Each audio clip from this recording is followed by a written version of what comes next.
Welcome everyone to Firmex Chats. My name is Edward Stephen. I'm Senior Director here at Firmex, Senior Director of Marketing here at Firmex.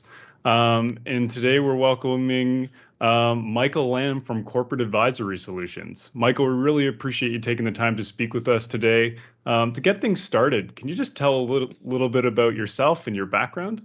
Yeah, sure, Ed. It's great to participate in this. Again, my name is Michael Lamm. I run a business called Corporate Advisory Solutions. We're a boutique investment and merchant banking firm that specializes in tech-enabled outsourced business services companies. So I guess to give the audience a little bit of background, how did you get into advisory? What drove you to start Corporate Advisory Solutions? A little bit about the history of your career. Yeah, sure. I had worked at another boutique investment bank for 10 years and frankly just got tired of working for somebody else and wanted to kind of take a different view of what we were doing and diversify. So about 10 years ago, my partner Mark and I started Corporate Advisory Solutions. And one of the key themes that we took away from our prior work was the real need for a strong culture and also a technology-first approach to things. We were kind of living in an older school environment when it came to M&A at our prior firm, and we just wanted to try to be more progressive in our thinking when it comes to running transactions and thinking about how we were going to staff up and make our processes and our workflows just easier to deal with in today's environment. Yeah, it's really interesting that you're using a tech first approach to M&A. Can you provide some specific examples of how Corporate Advisory Solutions has implemented technology? Yeah, we have a CRM system that we use called Affinity. Which is a pretty kind of newer CRM system that we were really excited to move over to, which was a system that instead of the old clunkier systems like Salesforce and others that are more geared for larger enterprises, we wanted a system that could be more nimble and also was cloud-based, so we were able to move our information, our client data, and everything else into a system that was usable, where everyone could get their hands around it, and it also had a lot of data security features to it. And so that was one of the things we when we started our business early on, we wanted to make sure that our information was secure and protected, not only internal data but external information that was being utilized. So that was one of our first forays into the technology realm, was to make sure we had that in place. We're coming out of a pandemic right now. Have you noticed how deals have changed? Are your clients more open to new technologies and doing, the common example would be conducting more of the diligence process online or not having as many meetings? Have you noticed any changes there? Absolutely, Ed. I mean, our clients are looking for us to make the process efficient and easier. When you're selling a business, the process in itself could be extremely intensive all across the board. And if you can save time with less meetings, less back and forth, it's a win. And I think COVID really taught us that as an industry, that we didn't need to always run to have a meeting face to face. There were certain times where absolutely you can't avoid a face to face meeting, but it doesn't need to be where you have to jump on an airplane, disrupt an operation, and have a meeting with a potential buyer. A lot of that can now be handled digitally, as well as even site visits. And so that really helped us move processes forward faster versus them taking a lot more time and effort on both sides of the equation. It's interesting that you're moving processes forward faster. I guess your clients are finding value with the speed of the transactions moving more quickly as well? They are, yeah. And it comes down to our data room usage, but also just the ability to tell our clients out of the gate, we don't always have to have a meeting a face-to-face meeting right out of the gate. Because if you think back to before COVID, that was kind of the name of the game. Our industry is always viewed as get on an airplane, sit face to face, figure out if you can knock through everything you can, and then go back to your desks. Now, with the way we're handling management presentations, data room accessibility, it's just made the process easier and faster.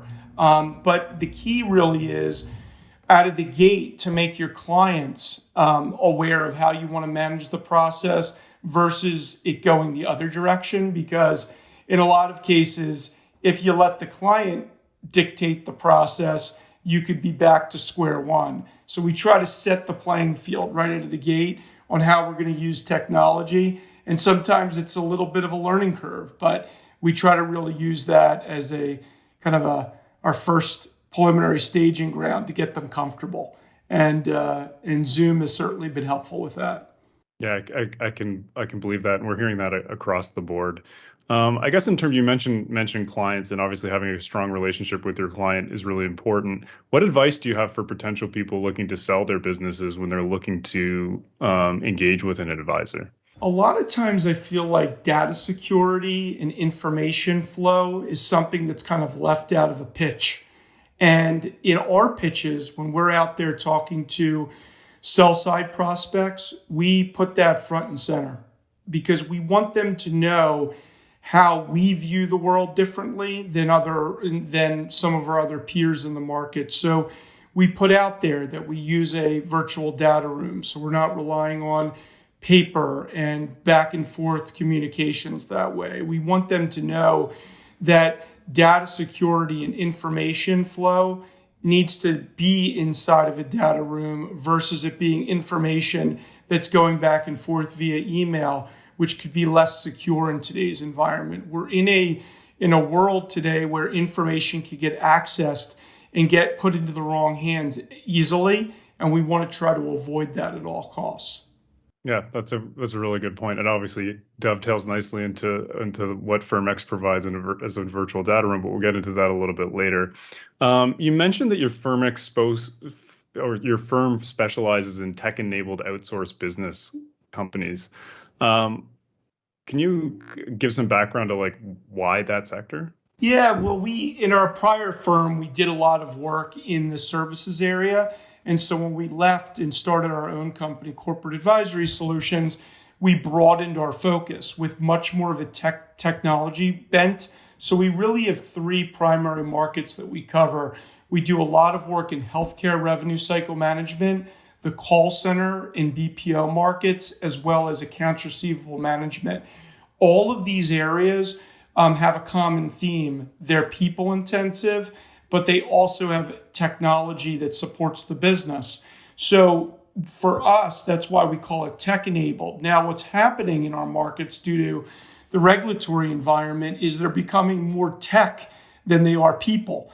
And a lot of that's due to artificial intelligence, robot, and data and analytics that are coming into these areas, which we're kind of in the midst of, which is driving a lot of private equity, investor interest, and consolidation by strategic buyers. But our markets, the way we view it, Ed, is just we want to deal with companies that look at technology as a core part of their business, but they also leverage people, and that to us really distinguishes us in the market from some of our other peers that are more generalist in nature.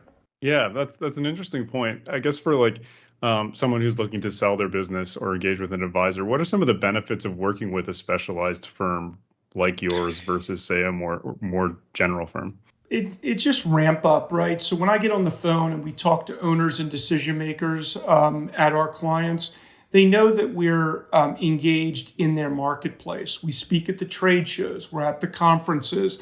We're networking with their peers. We know the industry and the regulatory environment and the issues that go on in their markets, from how deals are getting closed and what the issues and opportunities are. And that puts us at a distinct advantage when we're going out competing on transactions. Our ramp up time, we don't have much ramp up. We don't have to go through a learning curve to understand the nuances of their companies. So I think that helps because they feel like we could talk the talk, and we're sitting in their seats because we're at the industry conferences and the trade shows. So they know that we've got to step up from a knowledge-based perspective too. Yeah, for sure. That makes sense. What are some of the common questions or themes your clients are asking about right now?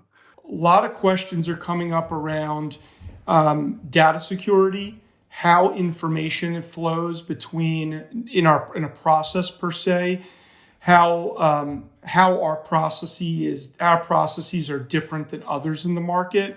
But more importantly, that's kind of secondary. First, really, is around valuation. They want to understand during COVID, a lot of these companies actually did very well, and they're trying to understand, well, how does those years during COVID, which were their financial performance went up significantly, how does that relate to now?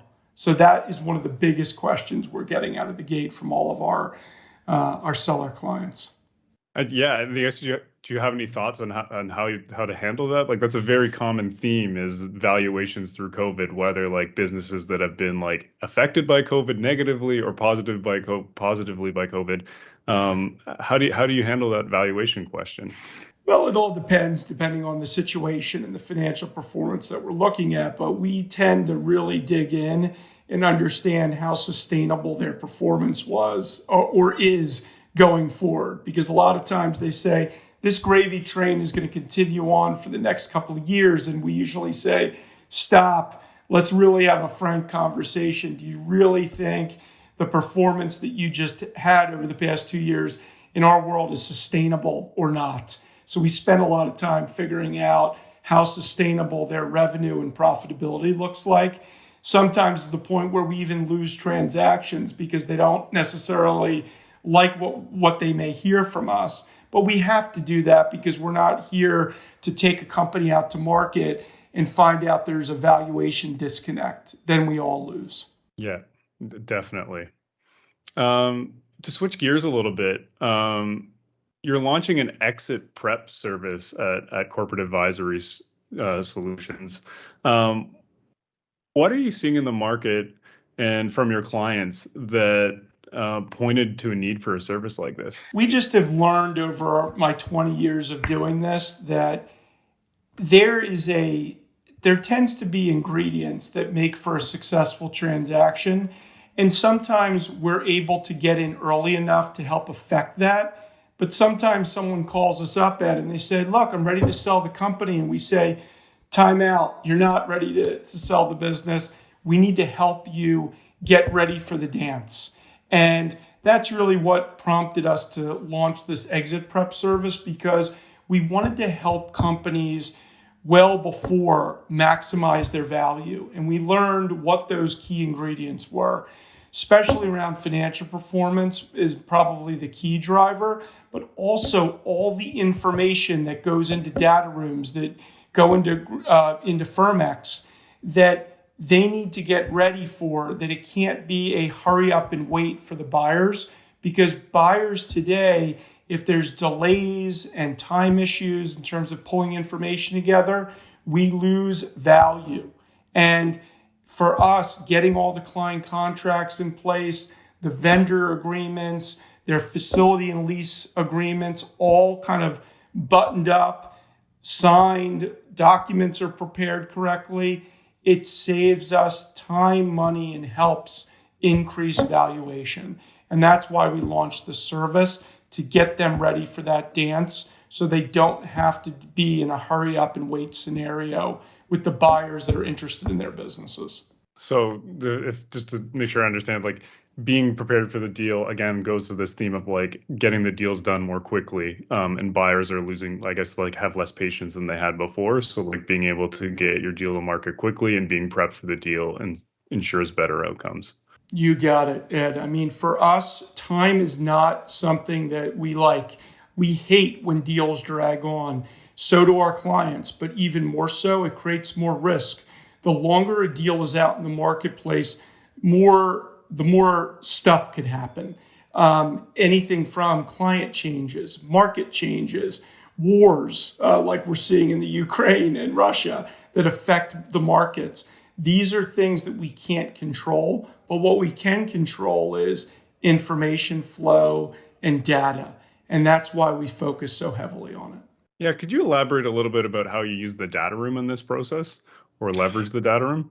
Right out of the gate during our exit prep service, we send out a list of the key information that we need to see as a part of the due diligence so we could start populating that information, reviewing, getting our clients to approve it. So it's already set up. There are things like client contracts that seem easy to most people to say, oh, well, that's easy. But a lot of times business owners, especially if they're running around, they've got multiple operations, multiple sales groups, pulling all that information takes time and effort.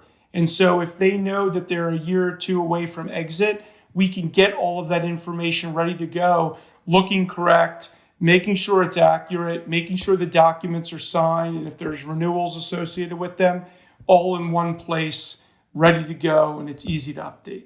I think you've addressed this a little bit, but I want to ask, like, what are some of the common misconceptions that business owners have entering a sale process? That it's going to happen overnight, that it's that financial performance and their adjustments or normalizations to their EBITDA are going to be a cakewalk for a buyer to fully support and audit or review as part of their quality of earnings. I mean, there's so many things that come up where they say to us, this is an easy deal. Why shouldn't this be a cakewalk? And a lot of times that's why they're outsourcing the process to people like us, because they're expecting us to push back and tell them why it may not be as easy as they think. Sometimes they don't like to hear that as a business owner, but it's our job, and if we want to get a deal closed, to be honest, transparent, and candid with them about what their thoughts are, whether they're right or not. I guess like a little bit self-serving, but how's your experience with Firmex been? It's been great. We really enjoy the relationship, and you kind of line up with our view of tech first and making sure that data and information is accessed by the right people that we want to have access it. So we kind of speak the same language in that regard. So our deal team and our company has been very happy with the relationship at this point. That's great. Well, I think we've got through the questions, which is really good. Is there anything else you'd like to add, or any other topics that we haven't addressed that you'd like to discuss? I think for us, Ed, what's really important is more and more people that are in the deal community appreciate kind of the information side of the process. And I think virtual data rooms is, people have gotten accustomed to that, which is a good thing over the past 5 to 10 years. But I do think that with COVID, one thing that we've learned is there are other collaboration tools, other ways that data, information in our process can all tie together. So we're really working to try to continue to systematize our process to make it easier for our clients and to make the process also easier for buyers to evaluate the businesses too. I think that's a great place to end it on. Michael, thank you so much for taking the time to speak with us today. Absolutely, Ed. Thanks again.